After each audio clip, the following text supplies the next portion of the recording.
एका गावात एक परीट होता. त्याचं नाव गंगाराम. त्याला एक मुलगा होता. त्याचं नाव महादेव. हे बाप लेक दोघं मिळून काम करत. ओझी वाहण्यासाठी त्यांनी एक गाढव पाळलं होतं. गाढवावर ओझी लादून ते कधी नदीवर जात तर कधी बाजारहाट करण्यासाठी तालुक्याच्या गावी जात. एकदा काय झालं, बाजारहाट करण्यासाठी ते निघाले तालुक्याला. ओझं वाहून आणण्यासाठी त्यांनी गाढवालाही बरोबर घेतलं.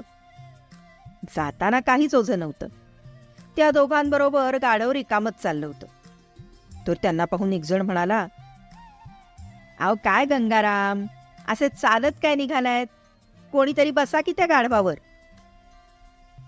त्या माणसाचं म्हणणं गंगारामला पटलं. तो आपल्या मुलाला म्हणाला, माधू बैस गाढवावर. महादू म्हणाला, मी चालेन, तुम्ही बसा. त्यावर गंगाराम बोलला, अरे तू लहान आहेस, तू बस, मी चालेन. वाटल्यास थोड्या वेळाने मी बसेन, मग तू चाल. वडिलांचं ऐकून महादेव गाढवावर बसला. गंगाराम मागून चालत राहिला. तर वाटेत एक जण महादेवाला म्हणाला, काय रे पोरा, तुला काय अक्कल बिक्कल आहे की नाही? आपल्या बापाला चालायला लावून तू आपला खुशाल बसलायस गाढवावर. त्या माणसाचे हे बोल महादेवच्या मनाला लागले.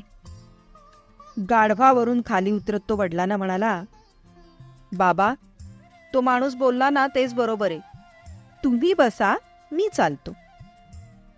मुलांनी आग्रह केल्यावर गंगाराम गाढवावर बसला. महादेव पायी निघाला. तेवढ्यात आणखी कोणीतरी ओळखीचं भेटलं. ते हसून बोलले, अरे काय गंगाराम हे, अरे बाप आहेस का कोण? मुलाला पायी चालवतोस आणि स्वतः खुशाल गाढवावर बसून आरामात निघाल्यास? अरे मुलाबद्दल काही मायाबी आहे की नाही तुला? हे ऐकून गंगाराम चांगलाच खजील झाला. मग करावं तरी काय, असा त्याला प्रश्न पडला. एकदम त्याच्या मनात आलं, आपण दोघंही बसलो तर? तो म्हणाला, माधू असं कर, तू पण बैस माझ्या मागे. आपण दोघंही बसलो म्हणजे मग आपल्याला कोणी बोलणार नाही, कोणी सुद्धा नावं ठेवणार नाही. बस बस. मग दोघंही बसले गाढवावर. त्यांना वाटलं आता तरी आपल्याला कोणी बोलणार नाही. एवढ्यात त्यांना काही लोक समोरून येताना दिसले आणि त्यातलं एक जण म्हणाला, अरे गंगाराम, काय रे हे? भीत भीत गंगारामने विचारलं, काय झालं? नाही चुकलं का काही आमचं? लोक हसले. त्यातला एक जण म्हणाला, अरे तुम्ही माणसात का गाढव? गंगाराम म्हणाला, असं काय केलं आम्ही?